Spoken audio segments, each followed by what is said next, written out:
नमस्कार, मैं विकास गुप्ता, सिविल जज एडीआर सेंटर शिमला। आज मैं इस वीडियो के माध्यम से आपसे मीडिएशन यानी मध्यस्थता के बारे में चर्चा करूंगा। मीडिएशन यानी मध्यस्थता एक एडीआर मैकेनिज्म है। एडीआर का फुल फॉर्म है ऑल्टरनेट डिस्प्यूट रेजोल्यूशन, यानी कि न्यायालय में फैसले की प्रक्रिया के अलावा अन्य प्रक्रियाएं जिनके द्वारा केसेस का निपटारा किया जा सकता है। इसमें मीडिएशन, कंसिलिएशन, आर्बिट्रेशन, लोक अदालत इत्यादि आते हैं। मीडिएशन के अर्थ की अगर हम बात करें तो मीडिएशन एक ऐसी प्रक्रिया है जिसमें कि दो पार्टीज जिनका डिस्प्यूट है उन्हें अपने डिस्प्यूट का निपटारा करने के लिए या समझौता करने के लिए एक तीसरा निष्पक्ष व्यक्ति, जिसे हम मीडिएटर कहते हैं, मदद करता है। मीडिएटर पार्टीज की कम्युनिकेशन को फैसिलिटेट करता है, चाहे डायरेक्टली डिस्कशन के द्वारा या फिर अगर पार्टीज कम्युनिकेट नहीं करना चाहती हैं तो मीडिएटर के द्वारा। इसके अलावा मीडिएटर पार्टीज की मदद करता है कि वो अपनी गलतफहमियां दूर करें। जो पार्टीज के मुख्य इश्यूज हैं, डिस्प्यूट्स हैं, उन्हें आइडेंटिफाई करें और जो डिस्प्यूट का दायरा है उसे कम किया जाए। फिर उसके बाद पार्टीज को जो सेटलमेंट के पॉसिबल एरियाज हैं वो सुझाता है और किन टर्म्स पे सेटलमेंट हो सकती है ये भी सुझाव देता है। परंतु साथ ही साथ ये जानना बहुत आवश्यक है कि अगर समझौता होता है तो वो पार्टीज अपनी इच्छा से अपनी टर्म्स पर ही करती हैं, उसमें मीडिएटर का कोई रोल नहीं होता।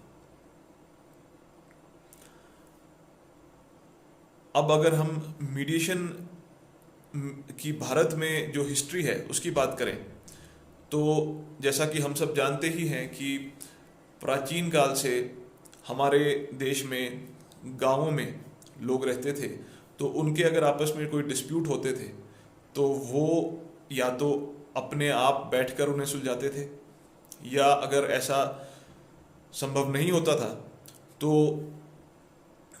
बड़े बुजुर्गों को बैठाकर उनकी मदद लेकर या फिर अनौपचारिक तौर पर गांव के पंच प्रधान को बिठाकर उनकी मदद लेकर डिस्प्यूट्स का निपटारा किया जाता था।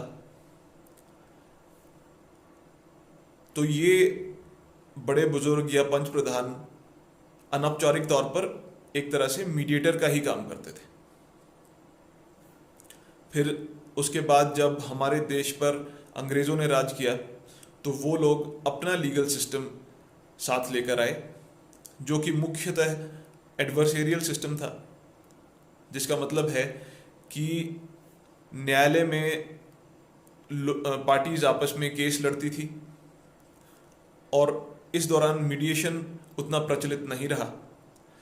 फिर आज़ादी के बाद जैसे जैसे हमारे देश की आबादी बढ़ने लगी और इकोनॉमिक डेवलपमेंट होने लगी, हमारा समाज है ज़्यादा कॉम्प्लेक्स बनता गया, तो लोगों के आपस में मतभेद भी बढ़ते गए और अधिक मात्रा में केसेस न्यायालयों में आने लगे और केसेस की पेंडेंसी बहुत बढ़ने लगी। अगर मैं वर्तमान की बात करूं तो इस समय हमारे देश में 3 करोड़ से अधिक केसेस पेंडिंग हैं और एक स्टडी के मुताबिक अगर हम ये मानकर चलें कि आमतौर पर एक केस के निपटारे के लिए 4 से 5 वर्ष लगते हैं, तो इतने पेंडिंग केसेस के निपटारे के लिए लगभग 500 वर्ष का समय लगेगा। तो इसी पेंडेंसी को देखते हुए तत्कालीन chief justice of India honourable AM Ahmadi ने institute for the study and development of legal system को USA से आमंत्रित किया, जिनसे कि इस विषय पर चर्चा की गई और उन्होंने ये सुझाव दिया कि हमारे देश में ADR मैकेनिज्म्स को अपनाना चाहिए तथा उनके लिए कानूनी प्रावधान करने चाहिए। इसके बाद इस विषय पर काफ़ी मंथन हुआ और लॉ कमीशन की रिपोर्ट भी आई, जिसके आधार पर कोड ऑफ सिविल प्रोसीजर में सेक्शन 89 में एक संशोधन किया गया वर्ष 1999 में, जो कि वर्ष 2002 से लागू हुआ और उसमें जो है एडीआर मैकेनिज्म्स का प्रावधान कर दिया गया, जिसमें यह कहा गया है कि अगर किसी भी केस में न्यायालय को ऐसा लगता है कि सेटलमेंट यानी समझौते की संभावना है, तो न्यायालय उस केस को एडीआर के लिए रेफर कर सकता है, जिसमें कि आर्बिट्रेशन, कंसिलिएशन, लोक अदालत तथा मीडिएशन शामिल है। मीडिएशन के बारे में अलग अलग हाई कोर्ट्स ने रूल्स बना रखे हैं। हमारे honourable high court of Himachal Pradesh ने भी एडीआर तथा मीडिएशन के बारे में रूल्स बनाए हैं, जो कि honourable high court of Himachal Pradesh civil procedure ADR and mediation rules 2005 के नाम से हैं, जिसमें कि कई संशोधन किए गए हैं। इसके अलावा मीडिएशन से संबंधित कई स्कीम्स भी बनाई गई हैं। मीडिएशन प्री लिटिगेशन यानी कोर्ट में केस दायर करने से पहले तथा पोस्ट लिटिगेशन यानी कोर्ट में केस दायर करने के बाद दोनों स्टेजेस पे की जा सकती है। अगर कोई केस कोर्ट में पेंडिंग हो तो पार्टीज न्यायालय से रिक्वेस्ट करके अपने केस को मीडिएशन के लिए रेफर करवा सकती हैं। वो केस न्यायालय से रेफरल ऑर्डर के द्वारा मीडिएशन सेंटर में भेजा जाता है, जहां पर कोऑर्डिनेटर उस केस में एक मीडिएटर असाइन कर देते हैं, जो कि पार्टीज की मीडिएशन करवाते हैं। हमारे प्रदेश में जजेस तथा एडवोकेट्स को मीडिएशन की ट्रेनिंग दी गई है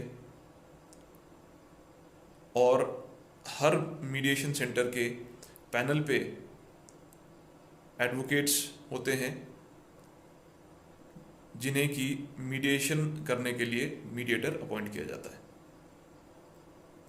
इसके अलावा एक बहुत महत्वपूर्ण स्कीम है मीडिएशन क्लिनिक स्कीम, जिसमें कि प्री और पोस्ट लिटिगेशन मीडिएशन की जाती है।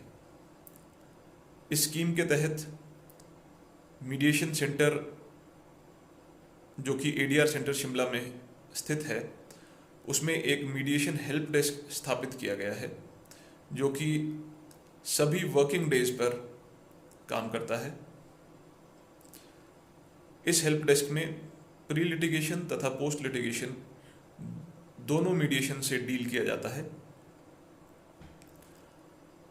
तथा जो कैटेगरीज ऑफ केसेस अभी हेल्प डेस्क में डील की जा रही हैं वह हैं मोटर एक्सीडेंट केसेस तथा मैट्रिमोनियल यानी विवाह संबंधी केसेस।